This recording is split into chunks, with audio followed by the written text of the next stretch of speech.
जब तुम आए जगत में जग हसे तुम रोए। कबीरा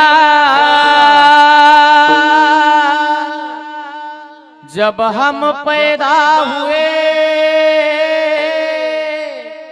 जग हंसे हम रोए, ऐसी करनी कर चलो हम हसे जग रोए। करणी कशी करावी? जगानं जाताना रडलं पाहिजे आणि आपण हसत हसत गेलं पाहिजे. ती करणी म्हणजे जे नर करती शिवधर्म आचरण, श्रेष्ठ साधन आहे. कोणतं? होय दिनाचे कल्याण श्रेष्ठ आहे रे साधन. श्रेष्ठ साधन कोणतं आहे? जे नर करती शिवधर्म आचरण तयाचे तुटे जन्म मरण. ह्याला साधन म्हणावं.